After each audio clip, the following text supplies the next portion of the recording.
Welcome to After the Fact, a podcast from the Pew Charitable Trust that's all about the stories behind the numbers shaping our world. There's been some good news on one set of numbers in this country. Our national poverty rate is slowly going down. But at the same time, there are pockets where it stubbornly persists. And that brings us to this episode's data point, 25.7%. That's the poverty rate for Philadelphia, and it's the highest among the nation's 10 largest cities. This historic city, birthplace of the Declaration of Independence, is also Pew's hometown. We take a special interest in the city and have a research initiative devoted to Philadelphia and urban issues. It's led by Larry Eichel, who joins us to discuss poverty in Philadelphia and what it means for the city's future.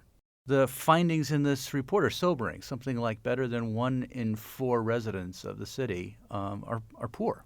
Yeah, that's right, Dan. And we really wanted to get behind that number and to look at who the poor are, how that's changed, both in terms of demographics and geography and other elements. You know, the picture of poverty in a city is not static. It's dynamic. It changes over time. A lot of the work we've done looking at Philadelphia, we've thought sometimes that list of the 10 largest cities isn't the best set of comparisons for an old industrial city. On that list, there are 3 cities in Texas, 3 in California. There's Phoenix. The dynamic's totally different, right, in those communities? Right. We also looked at the 10 largest poor cities. And among those, Philadelphia is kind of in the middle. I think it's 6th out of the 10. Some cities with substantially higher rates, like Cleveland and Detroit. Some cities with slightly higher rates, including Memphis, Milwaukee, and Fresno, California. There are other big cities with high poverty rates. But we thought looking at that group and at the 10 largest cities was kind of a good mix and give us some perspective. Okay. We have a snapshot in time now, but based on some of the data, you get a little sense of the trend, right? I mean, are these numbers growing a little? Are they been constant at these approximate levels?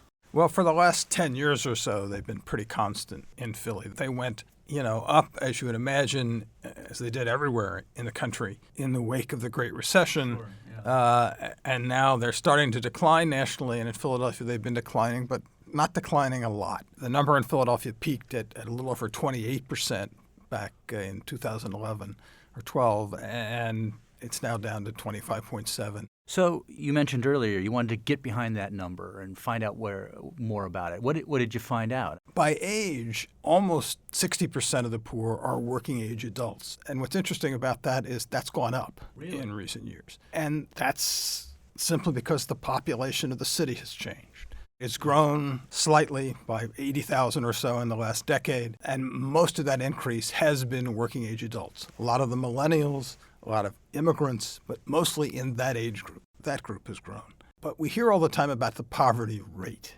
and the poverty rate for children is very high. It's 37% in Philadelphia.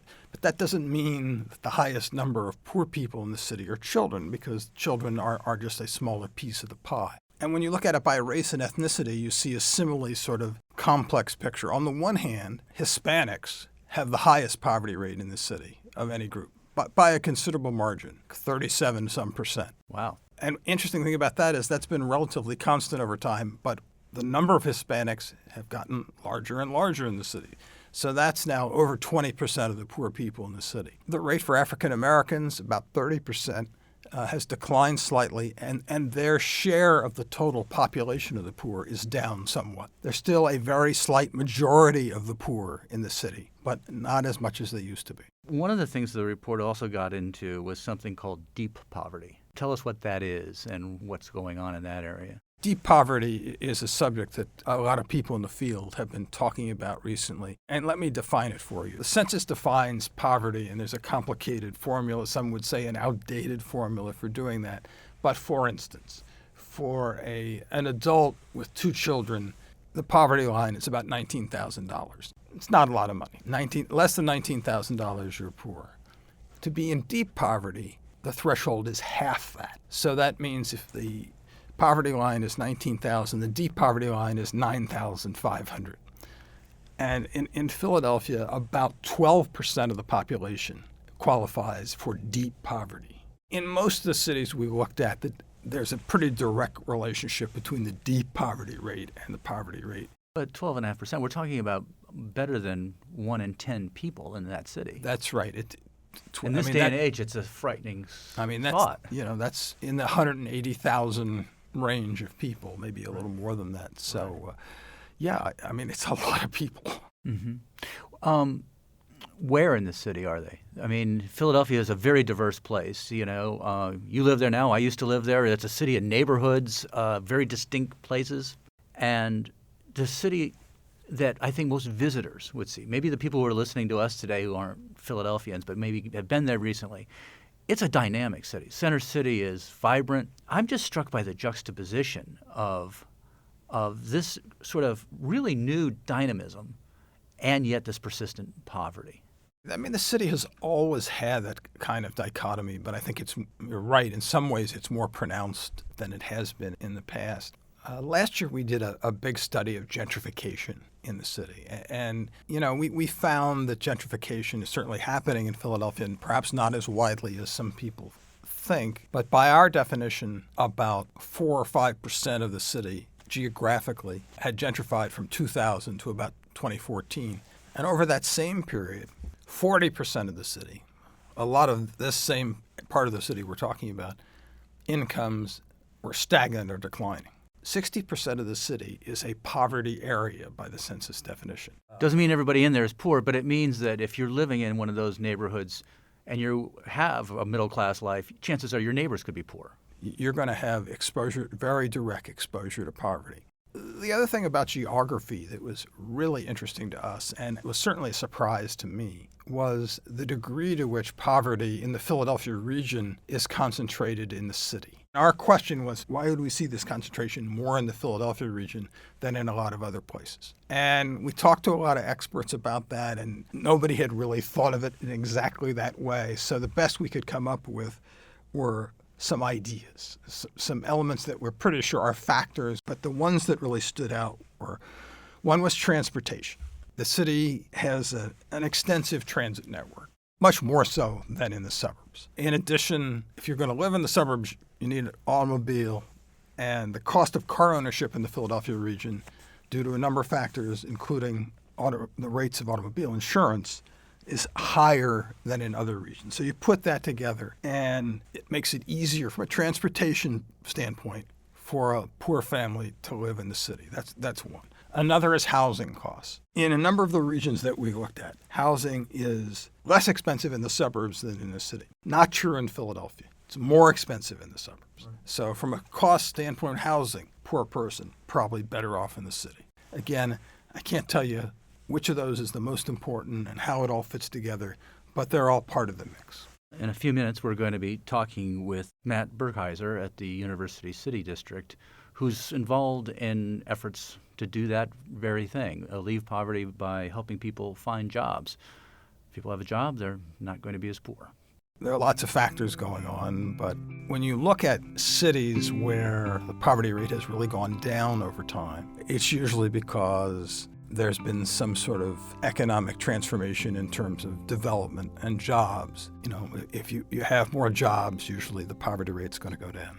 Statistics like 1 in 4 residents living in poverty don't just describe a city's plight. They are a call to action. One organization answering the call is the University City District. It's a partnership of world-renowned institutions like the University of Pennsylvania, as well as local businesses and other organizations that are trying to improve life in West Philadelphia.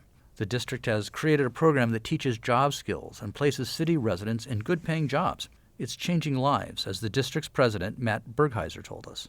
The University City District, for our listeners who aren't as familiar with the city as some people might be, what is that? Where is that? We work in a 2.5 square mile area of Philadelphia, just west of the Schuylkill River, and we exist as an economic development organization. We're a partnership of universities, health systems, business leaders, and community members to make this part of the city a better place. And so we think of this as a neighborhood of anchor institutions: University of Pennsylvania, Penn Medicine, Drexel University, Children's Hospital, University of the Sciences. It's an incredible place where knowledge and community and growth meet. So what I was struck by in the findings from this report that's the subject of our conversations today, frankly, the sad reality that poverty in Philadelphia really permeates a great deal of the city. One of the things that's interesting about University City and West Philadelphia more broadly is that we work in a place that I think is a microcosm for all of Philadelphia. The city is prosperous in ways that it hasn't been for decades. I've lived in Philadelphia for 25 years. The momentum has never been stronger. The future in so many ways is bright, but so many are being left behind. And here in West Philadelphia, in about 2 square miles at the eastern end of our neighborhood, we have 80,000 jobs and $2 billion in recent real estate investment, another $10 billion in real estate development to come over the next decade. But in our 5 neighboring zip codes, 81,000 people live in poverty. It's just an unacceptable opportunity divide to all of us. In West Philadelphia, you described the universities and a lot of investment that's about to take place. How does that translate to the local community to help them benefit from those investments? They've been focused for years on building bridges, on making connections, on building opportunities in their midst for local residents. We have, in partnership with universities and health systems here, we've really accelerated that work over the last 6 or 7 years by creating the West Philadelphia Skills Initiative, which is a straightforward approach to a pretty complex problem. We, at its most simple level, we connect West Philadelphians seeking opportunity to large employers seeking talent. So how does that work? That sounds simple at one level, but how does it actually work on a daily basis for these businesses and institutions who are seeking employees, and more importantly, even for the folks who live there who look up and see that gorgeous medical center or something else and say, how do I get a job there? 6 years ago, we went from university to university, health system to health system, laboratory to laboratory, identifying entry-level and middle-skill jobs characterized by high need and high turnover, jobs with advancement opportunities and jobs with compensation beyond a living wage. So we build pipelines from the neighborhood. We identify jobs, we identify significant hiring needs, and then we build training programs that run anywhere from 4 weeks to 24 weeks in length, depending upon the job, and we prepare talented people for employment. Is this actually something happening in facilities you have and people are coming in there? Are you actually sort of operating some classwork yourself? Do you work with the employers? How does it all come about? As I speak, we have 2 training cohorts in here, one preparing for jobs at a laboratory at the University of Pennsylvania, the other preparing for jobs at Children's Hospital of Philadelphia. And we have a team of trainers who work directly for the West Philadelphia Skills Initiative, and then as needed, we bring in experts from the outside. But what we find is the biggest need is that, you could identify people with technical skills or ability to quickly absorb those technical skills. We find that soft skills really make all the difference. How to prepare for work, how to grapple with conflict in work, how to set your goals and aspirations. So, every day at your job, you're seeing it as a stepping stone to your future. How to really self-reflect so that you understand what you want to do in your life and that you can connect to work and build your career that way.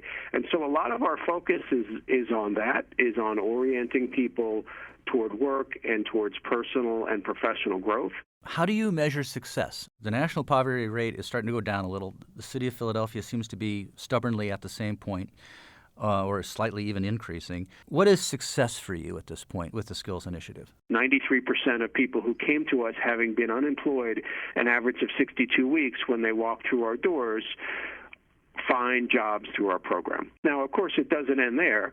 So we're tracking growth, we're tracking wage advancement, we're tracking promotions, we're tracking retention in a job at 6 and 12 months out. The results speak for themselves. Last year, our partners hired 93% of our graduates at an average starting wage of $13.60 an hour.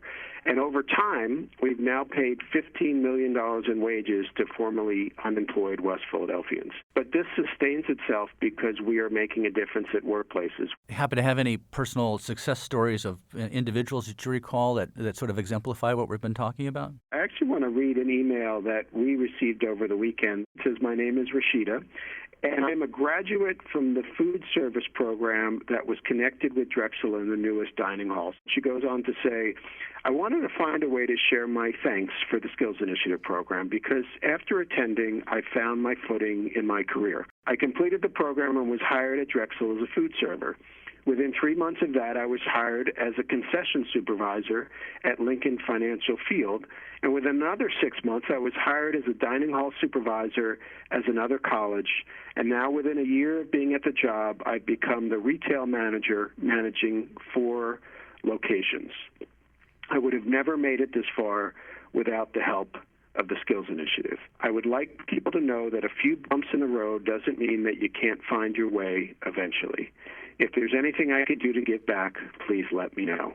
We forwarded that email around to our staff this morning, and, this work is challenging, this work is difficult, but that payoff, it's really special. It's really the power of transforming lives. It's the power of putting somebody in a job and helping them begin to realize the vision and the aspirations they have for their life. There are lots of other statistics that tell the Philadelphia story, the first place in the United States to create a public library, and how today it's a promising place to live and work for the millennial generation. We started this episode discussing the poverty rate in Philadelphia, but it's not alone in that group. The poverty rate remains above 20% in other big cities, including Detroit and Houston. And medium-sized cities have felt the effects of poverty too, places like Memphis, Cleveland, and Tucson. While each city is unique, matching job training to the needs of local employers is an important piece of solving that puzzle. It's also important to remember that no one bit of data ever tells the whole tale. So here at After the Fact, we're going to keep finding the statistics about your world and telling you the stories behind them. We hope you'll listen again, and in the meantime, you can find out more about cities with high poverty rates as well as Pew's research on Philadelphia at pewtrusts.org/afterthefact. For the Pew Charitable Trusts, I'm Dan LeDuc, and yes, this is After the Fact.